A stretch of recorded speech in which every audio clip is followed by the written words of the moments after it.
Alors je suis avec Rémi et Camille qui s'occupent du groupe UNICEF d'aujourd'hui. Alors, pouvez-vous vous présenter en quelques mots?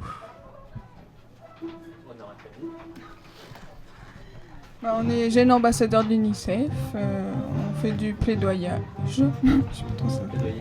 Plaidoyer. Alors, je m'appelle Rémi Brion-Chambon, je suis jeune ambassadeur depuis 3 ans à Issoire. Je vais donc donner ma place à Camille qui est là, c'est pour ça qu'elle est là pour se former. On est aussi là pour sensibiliser les gens aux droits des enfants et comme tous les ans on est présent sur MJD. C'est parce que c'est une bonne occasion pour nous montrer et ça permet de parler directement à des jeunes, et vu que c'est notre but en fait en tant que jeune ambassadeur. Alors quelles sont vos actions principales, justement? Ce soir, il y a un concert au profit de l'UNICEF. On fait des actions au sein du lycée. Et puis... Je crois qu'elle a bien tout dit. Enfin, après, oui, notre but, c'est vraiment de faire impliquer les jeunes dans leurs droits des enfants, en fait. Donc, on le fait par un concert qui se fait par exemple, la buvette est faite par des jeunes pour l'UNICEF. On essaie d'impliquer au maximum les jeunes dans ce qu'on fait parce que, enfin, moi, je trouve que c'est important en tant qu'ambassadeur UNICEF.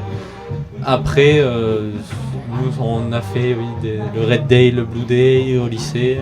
On essaye de s'impliquer de plus en plus, mais après, ça peut être difficile avec des oreilles qui veulent pas nous entendre ou des gens qui veulent pas prendre de risques de nous faire quelque chose.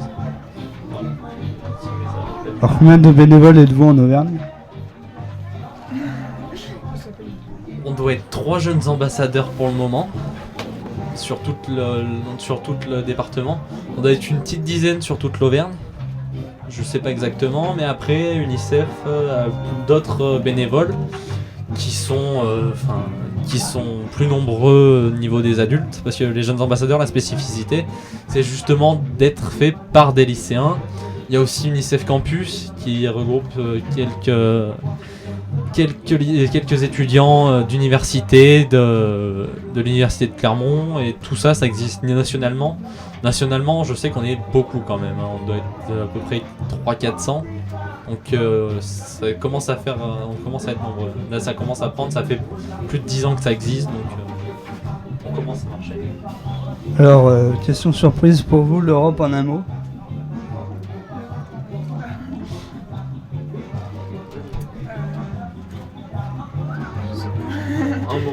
Un mot pour l'Europe. Un solidaire. C'est pas du tout. Moi je dirais partage. Faut l'expliquer?